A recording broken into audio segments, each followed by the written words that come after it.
everybody, and welcome to episode number 6 of Bill's Brews. Today I'm going to be talking about brewing up a 2-gallon batch of bourbon barrel porter.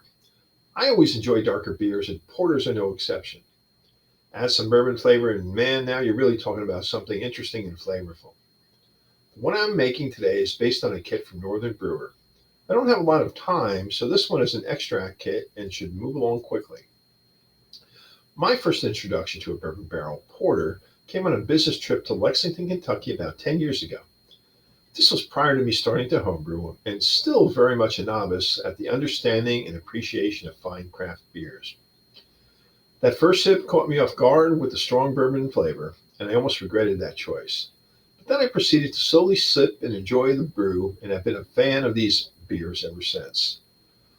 Our kit today contains the following items: specialty grain blend consisting of 0.4 pounds of English chocolate malt, 0.2 pounds of English black malt, and 0.2 pounds of English dark crystal.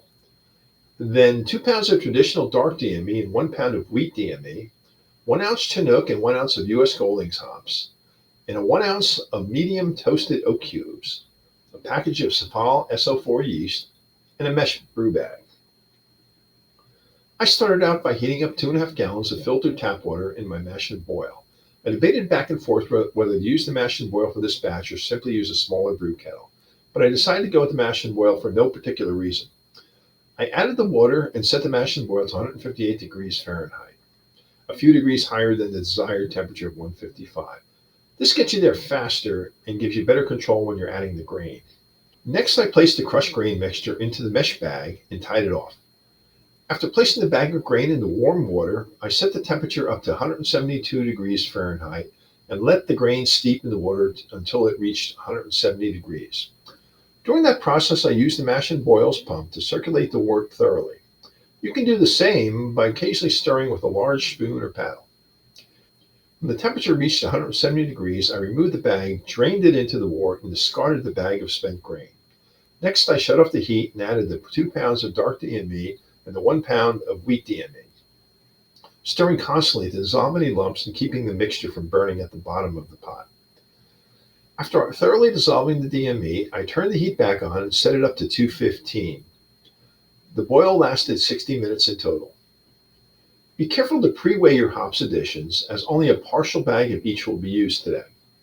0.4 ounces of Chinook should be added when the wort begins to boil, 0.2 ounces of U.S. Goldings when 15 minutes are left, and another 0.2 ounces of the Goldings when 5 minutes are left. I measured and added all the hops at the appropriate times during the boil. After the 60-minute boil was completed, I shut off the heat and cooled down the wort using my homemade wort chiller. If using a wort chiller, make sure to place it in the boiling wort at least 15 minutes before the end of the boil. This will sanitize it and make sure there's no contamination. In any case, be sure to refrain from dripping any sink or tap water into the cooling wort to avoid contamination. During the cooling process, I circulated the wort in my mash and boil using its internal pump to aid in cooling and aerating the wort. Before transferring to my Fermonster 3-gallon fermenter, I took a sample of the wort in a sanitized graduated cylinder and measured the OG using a sanitized hydrometer. The reading came in at 1.065, which was a little bit higher than the expected 1.063, but I'm not complaining. Since I used sanitized equipment, I poured the test sample back into the wort. There's really no point in wasting it. I then transferred the cooled wort to my fermenter and agitated it a bit to aerate a little more. Then I added a half packet of the yeast and placed the lid on the fermenter with a sanitized airlock, with some sanitizer filling it up appropriately. The next step is to place the fermenter in a cool area and wait for all the magic to begin. After fermentation has ended, the supplied oak cubes will be soaked in 8 ounces of bourbon, or rum if you'd like, for 24 to 48 hours and then added to the mix. After adding the bourbon-soaked oak cubes, let everything sit for another week or so to infuse the added flavors throughout.